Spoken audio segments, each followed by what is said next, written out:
Don't worry, this isn't the video that you think it will be, as The Lord of the Rings is the greatest trilogy and some of my favourite films and books. I only have one minor critique that's not related to the adaptation argument. Then I'll get into a few things that were better in the books, and to cap it off we'll have some fun and debunk some bad and annoyingly common criticisms. So, the elves at Helm's Deep. I don't mind Haldir and the elves taking part in Helm's Deep. My problem is that their sacrifice is not acknowledged by anyone. No one says anything and there's no funeral. They're just forgotten, which is a shame. It's not difficult to fix. You would just need a few lines of dialogue, maybe some Rohirrim come up and thank Legolas for his people's sacrifice, or during a funeral scene, Aragorn could come and light Haldir's pyre, or something along those lines. Again, it's quite minor, but it's a shame that there's no acknowledgement. Now, onto the adaptation arguments. We begin with Frodo. There's a couple of book scenes they cut and a couple of new scenes they added that I take issue with. They removed a really nice scene of Frodo telling Sam that he's aware they can't trust Gollum, but for the moment he's their only hope to get into Mordor. I don't like this removal because it takes away from Frodo's wisdom.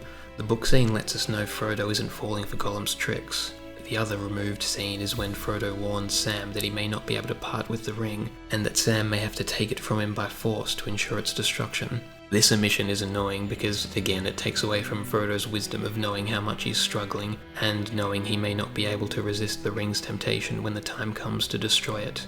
And later, in Mount Doom, Frodo's sudden declaration that the ring is his breaks Sam's spirit in the final seconds of their quest, whereas Sam could have been prepared for this scenario if they kept the scene of Frodo warning him. There's also the viewer's perception of Frodo for this choice. Frodo declaring his intent for keeping the ring without a warning that he was succumbing to its temptation really makes me not like him as a character. I watched the films before I read the books, so I never cared for Frodo until reading and realizing, oh, Frodo has a lot more wisdom and respect for Sam in these later chapters, so it's a shame that those scenes were cut. Onto the scenes they added. There's a scene where Frodo starts a fight with Sam because Sam was insulting Gollum. This scene's addition relates back to the exclusion of Frodo telling Sam that Frodo knows that Gollum is untrustworthy, as I don't like Frodo's characterization of snapping at Sam and acting like a twat. It's not the ring's influence that does this, it's Frodo foolishly siding with Gollum, and if we had that earlier scene of Frodo's reassurance, this scene wouldn't be necessary, as it needlessly makes Frodo look bad.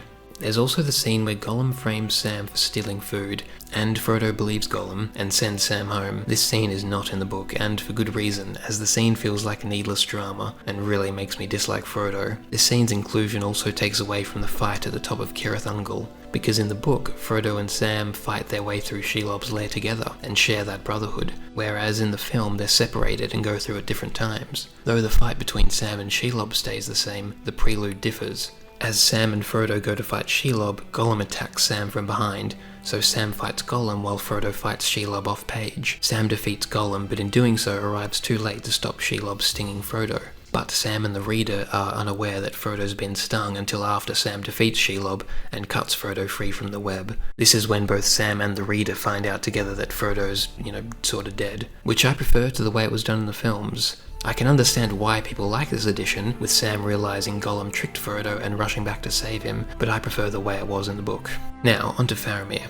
In the film, they cut down and cut out a lot of Faramir and Frodo's dialogue. Their introduction is quite short, and we go from Faramir capturing Frodo and treating him harshly, to Faramir threatening to kill Gollum at the pool, then his men just beat up Gollum for no reason. Faramir is a lot more courteous and respectful to Frodo in the book. This is some of the book dialogue when they meet. Apologies in advance, for I'm not a voice actor. At once Frodo thought of Boromir, for these men were like him in stature and bearing, and in their manner of speech. We have not found what we sought, said one, but what have we found? Not orcs, said another, releasing the hilt of his sword, which he had seized when he saw the glitter of sting in Frodo's hand. Elves, said a third, doubtfully.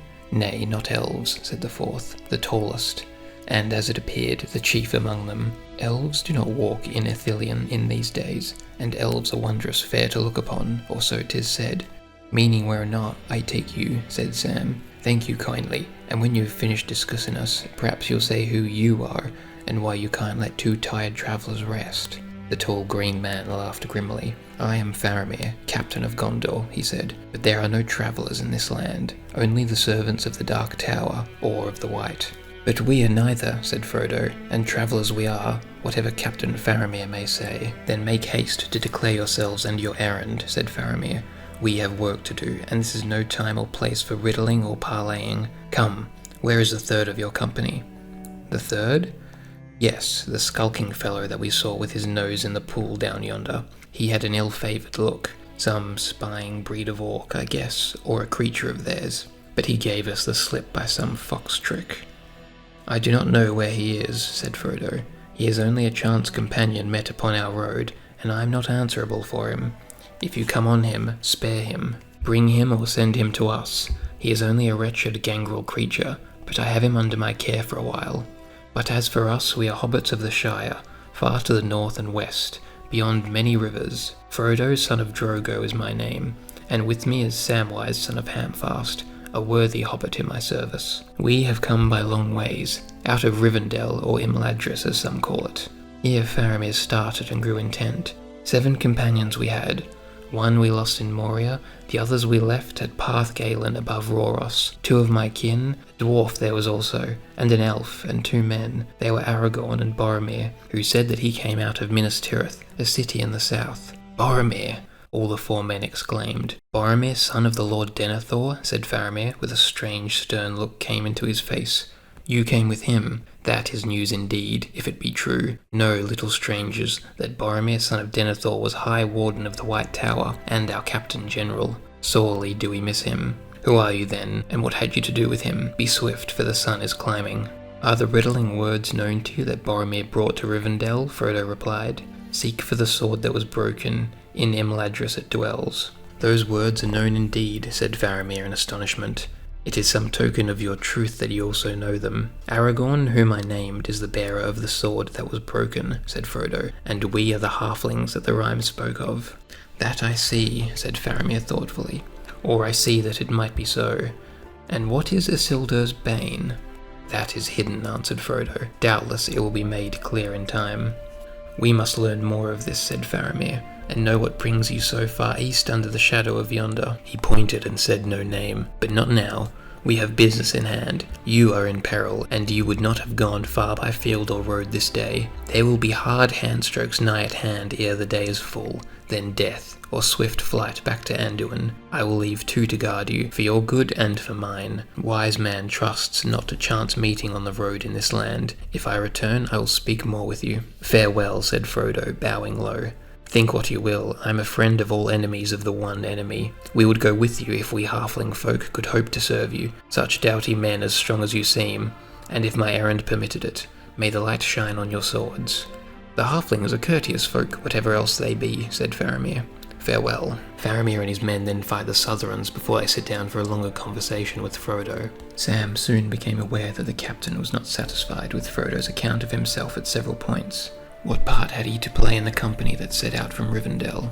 Why had he left Boromir, and where was he now going? In particular, he returned often to Isildur's bane. Plainly he saw that Frodo was concealing from him some matter of great importance. But it was at the coming of the halfling that Isildur's bane should awaken, or so one must read the words, he insisted. "If then you are the halfling that was named, doubtless you brought this thing, whatever it may be, to the council of which you speak, and there Boromir saw it. Do you deny it?" Frodo made no answer.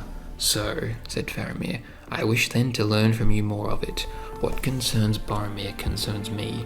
An orc arrow slew Isildur, so far as old tales tell. But orc arrows are plenty, and the sight of one would not be taken as a sign of doom by Boromir of Gondor. Had you this thing in keeping? It is hidden, you say, but is not that because you choose to hide it?" "No, not because I choose," answered Frodo. "It does not belong to me. It does not belong to any mortal, great or small, though if any could claim it, it would be Aragorn, son of Arathorn, whom I named, the leader of our company from Moria to Rhoros."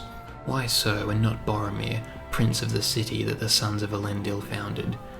"Because Aragorn is descended in direct lineage, father to father, from Isildur Elendil's son himself, and the sword that he bears was Elendil's sword."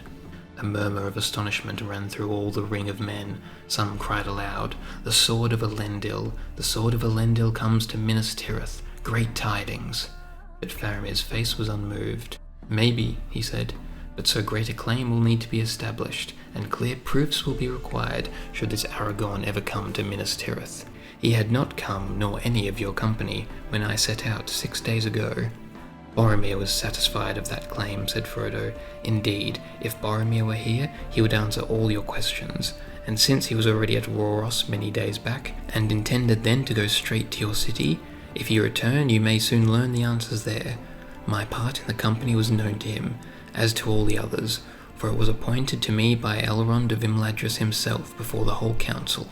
On that errand I came into this country, but it is not mine to reveal to any outside the company. Yet those who claim to oppose the enemy would do well not to hinder it.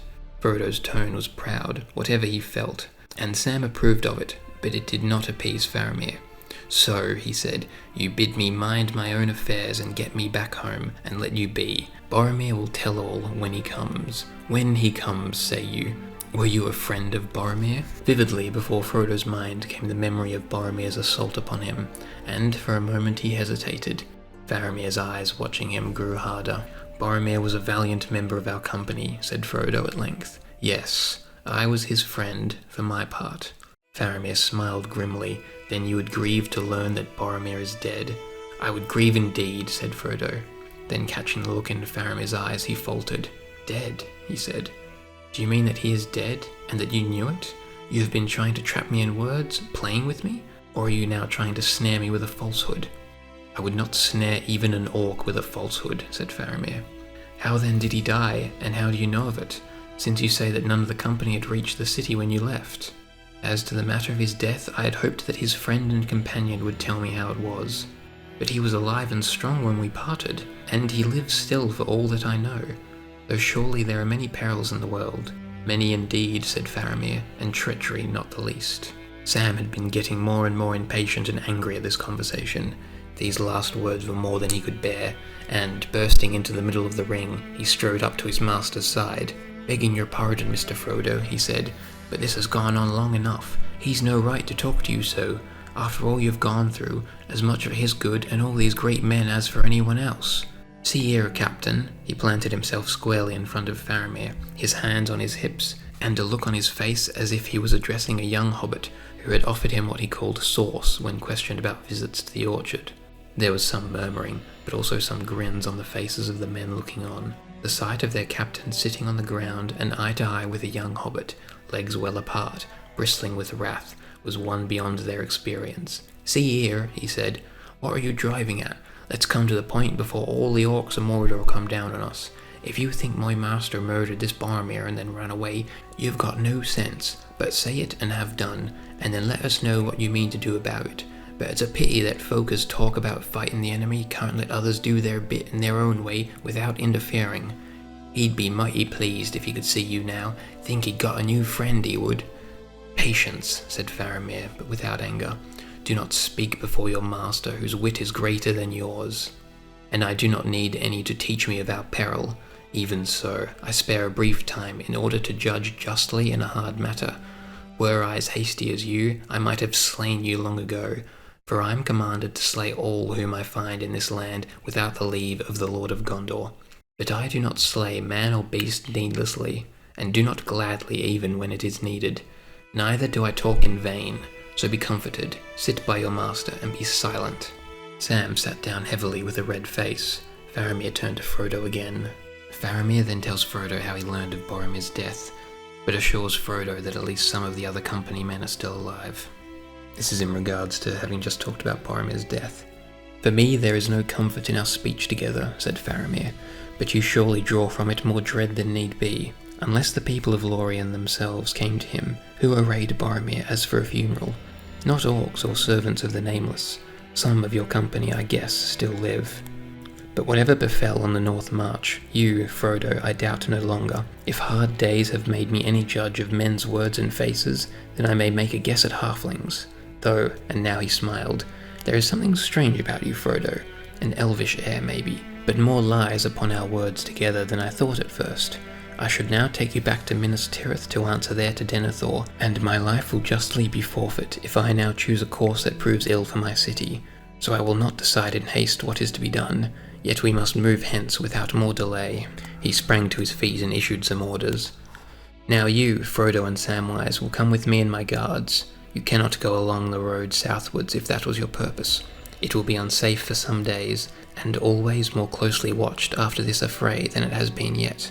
And you cannot, I think, go far today in any case, for you are weary, and so are we. We are going now to a secret place we have, somewhat less than 10 miles from here. Faramir then starts leading them to their hideout.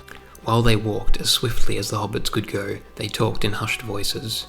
I broke off our speech together, said Faramir, not only because time pressed, as Master Samwise had reminded me, but also because we were drawing near to matters that were better not debated openly before many men. It was for that reason that I turned rather to the matter of my brother, and let be Isildur's bane. You were not wholly frank with me, Frodo. I told no lies, and of the truth all I could, said Frodo. I do not blame you, said Faramir. You spoke with skill in a hard place, and wisely it seemed to me, but I learned or guessed more from you than your words said. You were not friendly with Boromir, or you did not part in friendship. You, and Master Samwise too, I guess, have some grievance. Now I loved him dearly, and would gladly avenge his death, yet I knew him well. Isildur's bane. I would hazard that Isildur's bane lay between you and was a cause of contention in your company. Clearly, it is a mighty heirloom of some sort, and such things do not breed peace among confederates, not if aught may be learned from ancient tales. Do I not hit near the mark? Near, said Frodo, but not in the gold. There was no contention in our company, though there was doubt which way we should take from the Aemon will. But be that as it may, ancient tales teach us also the peril of rash words concerning such things as heirlooms. Ah, then it is as I thought. Your trouble was with Boromir alone. He wished this thing brought to Minas Tirith. Alas, it is a crooked fate that seals your lips who saw him last, and holds from me that which I long to know, what was in his heart and thought in his latest hours. Whether he erred or no, of this I am sure. He died well, achieving some good thing. His face was more beautiful even than in life. But Frodo, I pressed you hard at first about Isildur's bane. Forgive me, it was unwise in such an hour and place. I had not had time for thought. We'd had a hard fight, and there was more than enough to fill my mind. But even as I spoke with you, I drew nearer to the mark, and so deliberately shot wider. For you must know that much is still preserved of ancient lore among the rulers of the city that is not spread abroad. We of my house are not of the line of Elendil, though the blood of Númenor is in us, for we reckon back our line to Mardil, the good steward, who ruled in the king's stead when he went away to war. And that was King Eärnur, last of the line of Anarion, and childless, and he came never back, and the stewards have governed the city since that day, though it was many generations of men ago. And this I remember of Boromir as a boy, when we together learned the tale of our sires and the history of our city, that always it displeased him that his father was not king. How many hundreds of years needs it to make a steward a king, if the king returns not? He asked. Few years, maybe, in other places of less royalty, my father answered. In Gondor, 10,000 years would not suffice. Alas, poor Boromir, does that not tell you something of him? It does, said Frodo. Yet he always treated Aragorn with honour. I doubt it not, said Faramir. If he were satisfied of Aragorn's claim, as you say, he would greatly reverence him. But the pinch has not yet come. They had not yet reached Minas Tirith or become rivals in her wars. But I stray. Faramir then talks about his knowledge of ancient lore and his meetings with Gandalf, and how Gandalf came to inquire about Isildur's bane. What in truth this thing is I cannot yet guess, but some heirloom of power and peril it must be, a fell weapon perchance, devised by the Dark Lord. If it were a thing that gave advantage in battle, I can well believe that Boromir, the proud and fearless, often rash, ever anxious for the victory of Minas Tirith, and his own glory therein, might desire such a thing and be allured by it. Alas that ever he went on that errand. I should have been chosen by my father and the elders, but he put himself forward, as being the older and the hardier, both true, and he would not be stayed. But fear no more, I would not take this thing if it lay by the highway. Not were Minas Tirith falling in ruin, and I alone could save her, so, using the weapon of the Dark Lord for her good and my glory, no, I do not wish for such triumphs, Frodo, son of Drogo. Neither did the council, said Frodo, nor do I. I would have nothing to do with such matters. For myself, said Faramir, I would see the white tree in flower again in the courts of the kings, and the silver crown return, and Minas Tirith in peace. Minas Anor again as of old, full of light, high and fair, beautiful as a queen among other queens, not a mistress of many slaves, nay, not even a kind mistress of willing slaves. War must be, while we defend our lives against a destroyer who would devour all, But I do not love the bright sword for its sharpness, nor the arrow for its swiftness, nor the warrior for his glory. I love only that which they defend, the city of the men of Númenor, and I would have her loved for her memory, her ancientry, her beauty, and her present wisdom. Not feared, save as men may fear the dignity of a man old and wise. So fear me not. I do not ask you to tell me more. I do not even ask you to tell me whether I now speak nearer the mark. But if you will trust me, it may be that I can advise you in your present quest, whatever that may be, yes, and even aid you. Frodo made no answer. Almost he yielded to the desire for help and counsel, to tell this grave young man, whose words seemed so wise and fair, all that was in his mind. But something held him back. His heart was heavy with fear and sorrow. If he and Sam were indeed, as seemed likely, all that was now left of the 9 walkers, then he was in sole command of the secret of their errand. Better mistrust undeserved than rash words. And the memory of Boromir, of the dreadful change that the lure of the ring had worked in him, was very present in his mind when he looked at Faramir and listened to his voice. Unlike they were, and yet also much akin. As they get closer to Denethor, Faramir must blindfold the hobbits. Here, alas, I must do you a discourtesy, said Faramir. I hope you will pardon it to one who has so far made his orders give way to courtesy, as not to slay you or to bind you. But it is a command that no stranger, not even one of Rohan that fights with us, shall see the path we now go with open eyes. I must blindfold you. As you will, said Frodo. Even the elves do likewise at need. And blindfolded we crossed the borders of fair Lothlorien. Gimli the dwarf took it ill, but the hobbits endured it. It is to no place so fair that I shall lead you, said Faramir. But I am glad you will take this willingly and not by force. He called softly, and immediately Mablung and Damrod stepped out of the trees and came back to him. Blindfold these guests, said Faramir, securely, but not so as to discomfort them. Do not tie their hands. They'll give their word not to try and see. I could trust them to shut their eyes of their own accord, but eyes will blink if the feet stumble. Lead them so they do not falter. Once inside Denethor, Sam and Frodo rest for a while before having supper with Faramir and his men, after which Faramir, Frodo and Sam sit down, and Frodo shares with Faramir all the Fellowship accomplished up until this point, after which Faramir talks on Gondorian history, and the men of Númenor, and of Gondor's alliance with Rohan, for quite a few pages. In the film, after his men beat up Gollum, Faramir does this and considers taking the ring for himself and has an evil look about him. Then he forces Sam and Frodo to go with him to Osgiliath with the intention of delivering the ring to Denethor, but this is what happens in the book. Sam and Faramir then talk about the elves and of Lothlorien, and in doing so Sam accidentally slips up. This is in regards to Galadriel. Then she must be lovely indeed, said Faramir, perilously fair. We don't know about perilous, said Sam.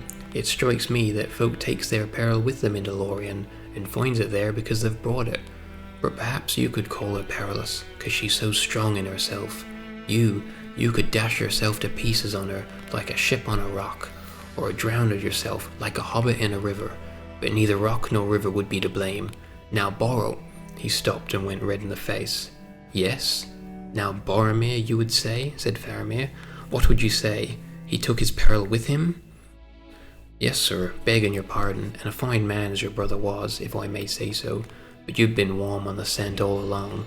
Now I watched Boromir and listened to him, from Rivendell all down the road, looking after my master, as you'll understand, and not meaning any harm to Boromir, and it's my opinion that in Lorien he first saw clearly what I guessed sooner, what he wanted. From that moment he first saw it, he wanted the enemy's ring. Sam, cried Frodo aghast. He had fallen deep into his own thoughts for a while, and came out of them suddenly and too late. Save me, said Sam, turning white, and then flushing scarlet. There I go again. Whenever you open your big mouth you put your foot in it, the gaffer used to say to me, and right enough, oh dear, oh dear. Now look here, sir, he turned, facing up to Faramir with all the courage that he could muster. Don't you go taking advantage of my master, 'cause his servants are no better than a fool. You've spoken very handsome all along, put me off my guard, talking of elves and all. But handsome is as handsome does, we say. Now's a chance to show your quality. So it seems, said Faramir, slowly and very softly, with a strange smile. So that is the answer to all the riddles, the one ring that was thought to have perished from the world. And Boromir tried to take it by force, and you escaped, and ran all the way to me. And here in the wild I have you, 2 halflings and a host of men at my call, and the ring of rings. A pretty stroke of fortune. A chance for Faramir, captain of Gondor, to show his quality. Ha! He stood up, very tall and stern, his grey eyes glinting. Frodo and Sam sprang from their stools and set themselves side by side with their backs to the wall, fumbling for their sword hilts. There was a silence. All the men in the cave stopped talking and looked towards them in wonder. But Faramir sat down again in his chair and began to laugh quietly, and then suddenly became grave again. Alas for Boromir, it was too sore a trial, he said. How you have increased my sorrow, you two strange wanderers from a far country, bearing the peril of men. But you are less judges of men than I of halflings. We are truth speakers, we men of Gondor. We boast seldom and then perform, or die in the attempt. Not if I found it on the highway would I take it, I said. Even if I were such a man as to desire this thing, and even though I knew not clearly what this thing was when I spoke, still I should take those words as a vow and be held by them. But I am not such a man, or I am wise enough to know that there are some perils from which a man must flee. Sit at peace, and be comforted, Samwise. If you seem to have stumbled, think that it was fated to be so. Your heart is shrewd as well as faithful, and saw clearer than your eyes. Strange though it may seem, it was safe to declare this to me. It may even help the master that you love. It shall turn to his good, if it is in my power, so be comforted. But do not even name this thing again aloud. Once is enough. The hobbits came back to their seats and sat very quiet. Men turned back to their drink and their talk, perceiving that their captain had some jest or other with the little guests, and that it was over. Well, Frodo, now at last we understand one another, said Faramir. If you took this thing on yourself, unwilling, at others asking, then you have pity and honour from me, and I marvel at you, to keep it hid and not to use it. You are a new people and a new world to me. Are all your kin of like sort? Your land must be a realm of peace and content, and there must be gardeners in high honour. Not all is well there, said Frodo, but certainly gardeners are honoured.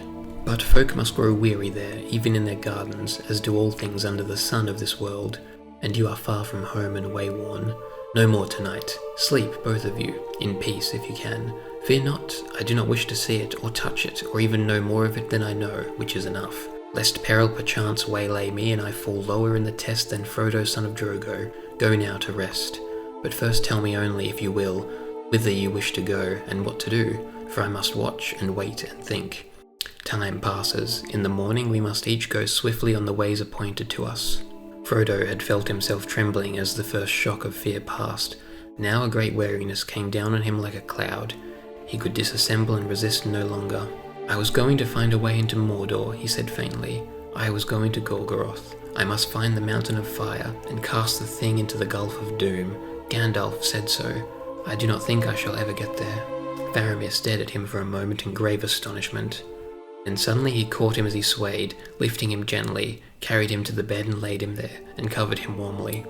At once he fell into a deep sleep.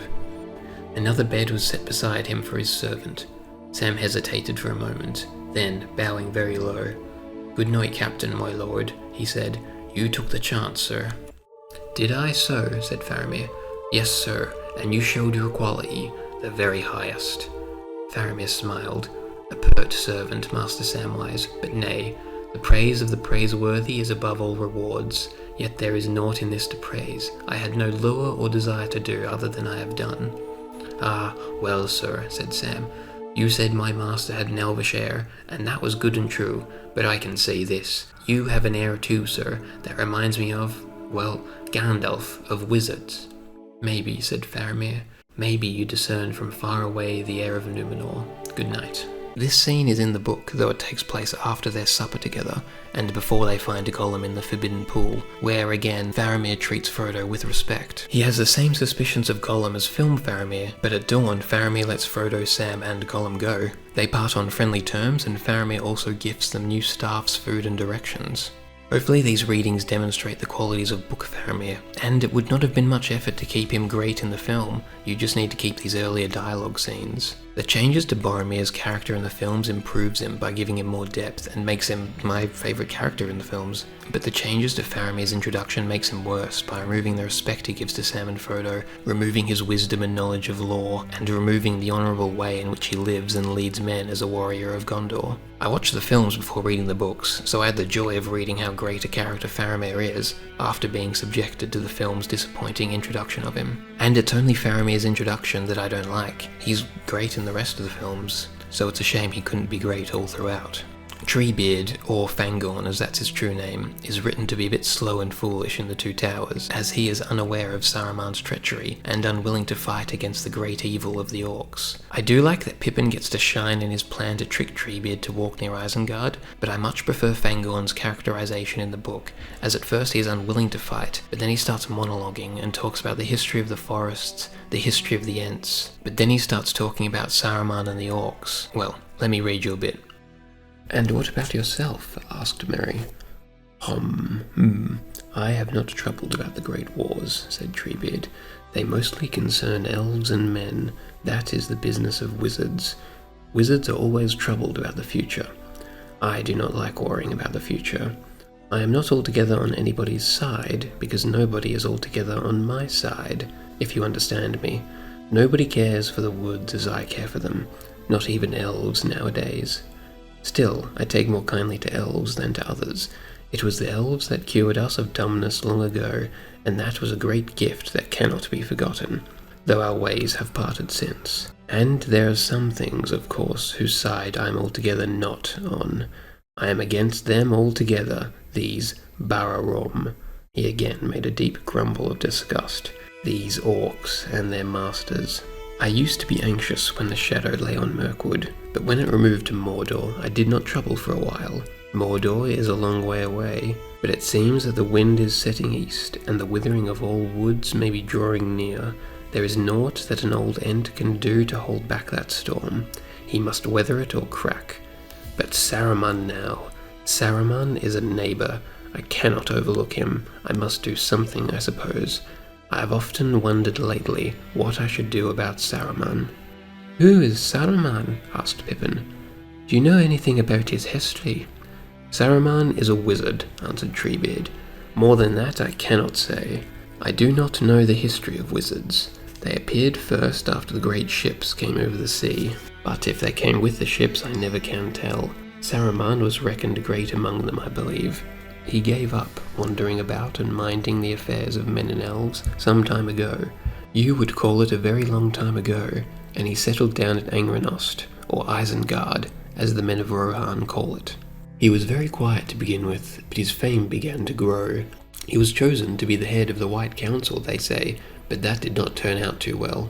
I wonder now if even then Saruman was not turning to evil ways. But at any rate, he used to give no trouble to his neighbours. I used to talk to him. There was a time when he was always walking about my woods. He was polite in those days, always asking my leave, at least when he met me, and always eager to listen. I told him many things that he would never have found out by himself, but he never repaid me in like kind.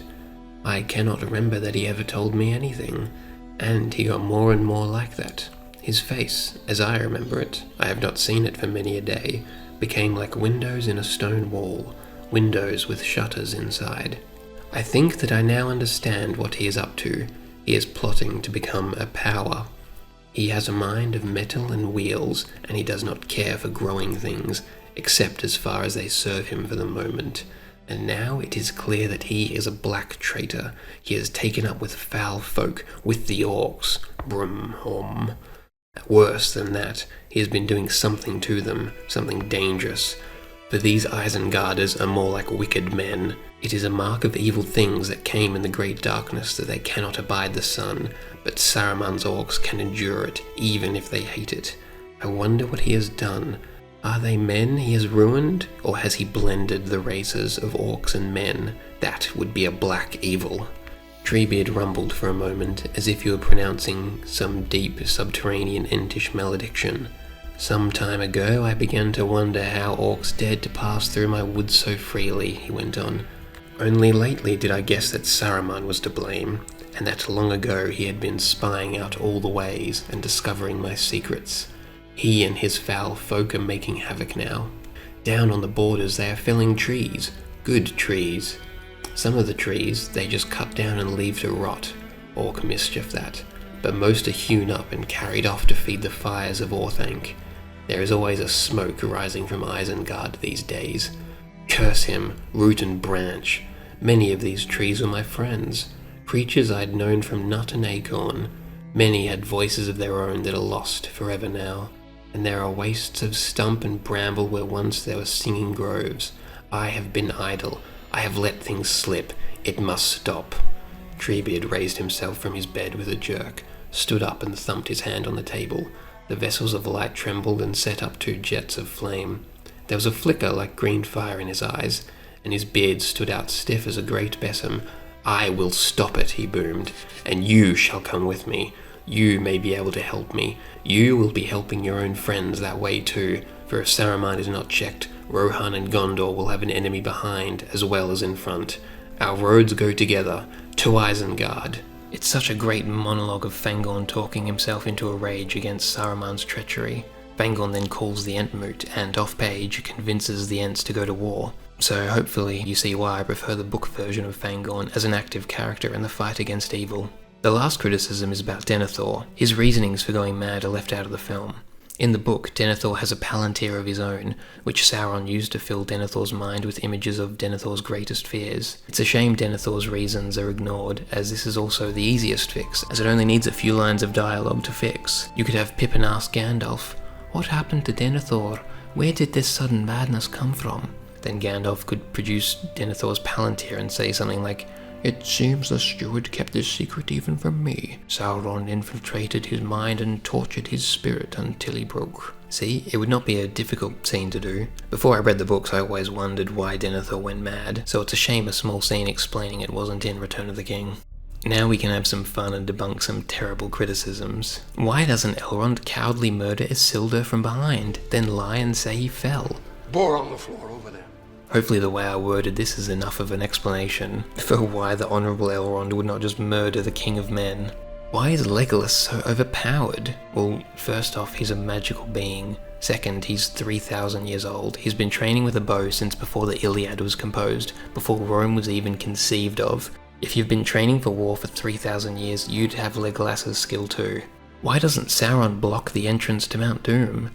Because he has no idea of the plan to destroy the ring. The whole point of the Ring-Bearer's plan to sneak into Mordor is that Sauron would never expect someone to destroy the ring, and instead expects any Ring-Bearer to succumb to its effects. That's why secrecy is so important, because if Sauron even suspected their plan, every orc in Mordor would be sent to defend Mount Doom. That's why Pippin picking up the Palantir is a good thing, as Sauron now thinks Pippin has the ring, and sends his forces after him towards Gondor, drawing Sauron's ire away from Frodo's potential route into Mordor. Why doesn't Gandalf use that blinding spell here? Because his staff is broken, remember? Ah, look, the eagles do well against the dragons. Yes, because they take them by surprise, and the orc archers are distracted by the ground troops. This is also the final battle for humanity. The eagles choosing to assist at this moment doesn't contradict the terrible idea of just flying the ring to Mordor. I guess that's a tease for a later debunk. Sam and Frodo are gay boys. No, they're just really good friends. You're allowed to be really good friends with another man without being gay. This shit just reminds me of Achilles and Patroclus. Just because there's a lot of fan fiction about them, it doesn't change the source material. Frodo and Sam are just really good friends. Achilles and Patroclus are just really good friends. You can interpret them as gay, but you have no evidence and you'd be going against the source material. The length of the ending is long. Bore on the floor.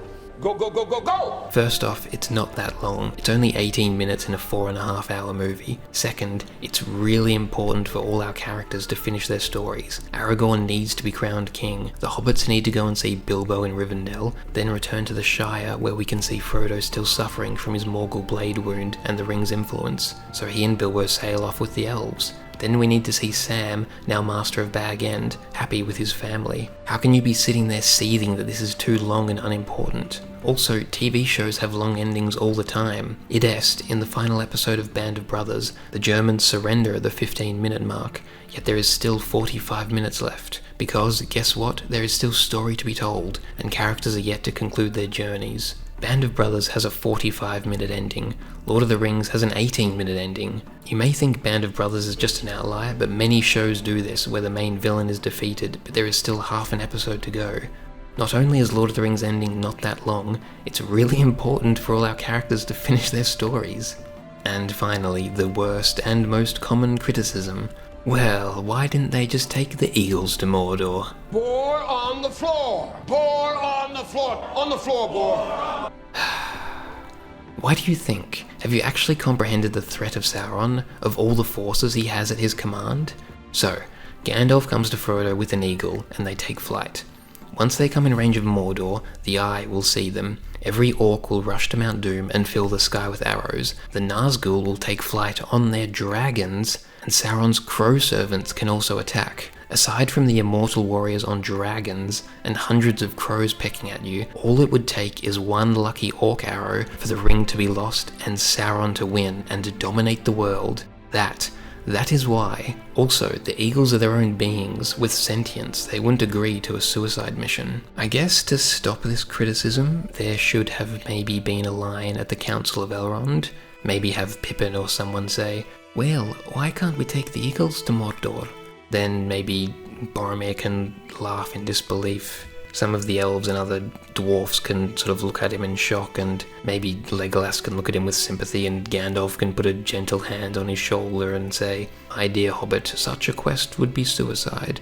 If the Nazgul and dragons do not kill us, the thousands of orc arrows will. No, our quest will be one of secrecy." Again, a pretty simple addition, I suppose. Another thing I wanted to mention is, some people take issue with the scouring of the Shire being left out of the films. However, Saruman's death at the beginning of Return of the King makes the scouring of the Shire redundant, because in the books it's Saruman who scours the Shire.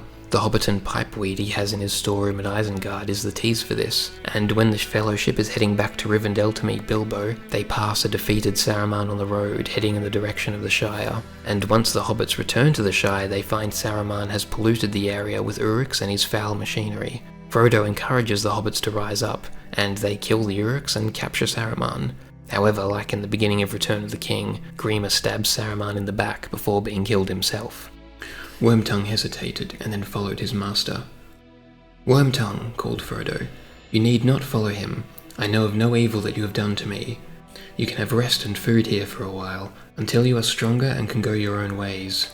Wormtongue halted and looked back at him, half prepared to stay. Saruman turned. "No evil?" he cackled. "Oh no. Even when he sneaks out at night, it is only to look at the stars. But did I hear someone ask where poor Lotho is hiding?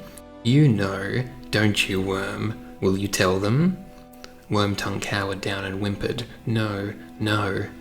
"Then I will," said Saruman. "Worm killed your chief. Poor little fellow, your nice little boss. Didn't you, Worm? Stabbed him in his sleep, I believe. Buried him, I hope, though Worm has been very hungry lately. No, Worm is not really nice. You had better leave him to me." A look of wild hatred came into Wormtongue's red eyes. "You told me to. You made me do it," he hissed. Saruman laughed. "You do what Sharky says, always, don't you, Worm? Well, now he says, follow." He kicked Wormtongue in the face as he grovelled, and turned and made off. But at that something snapped. Suddenly Wormtongue rose up, drawing a hidden knife, and then with a snarl like a dog he sprang on Saruman's back, jerked his head back, cut his throat, and with a yell ran off down the lane. Before Frodo could recover or speak a word, 3 hobbit bows twanged and Wormtongue fell dead. To the dismay of those that stood by, about the body of Saruman a grey mist gathered, and rising slowly to a great height like smoke from a fire, as a pale shrouded figure it loomed over the hill. For a moment it wavered, looking to the west. But out of the west came a cold wind, and it bent away, with a sigh dissolved into nothing. Frodo looked down at the body with pity and horror, for as he looked it seemed that long years of death were suddenly revealed in it, and it shrank, and the shriveled face became rags of skin upon a hideous skull. Lifting up the skirt of the dirty cloak that sprawled beside it, he covered it over and turned away. So I don't really mind the scouring being excluded, as the end result of Saruman's death remains, but I do understand people who wish it was in the films, as there's the added consequences of the War of the Ring spreading to the Shire, and Frodo, Merry, Sam and Pippin get to inspire more heroism in their fellow hobbits. It's difficult to emphasize just how amazing these films are. I can make somewhat harsh critiques, and I understand being called a snob, so hopefully my lack of strong critiques help to emphasize how amazing Lord of the Rings really is. See you. Bye bye. See you, bye bye じゃねえ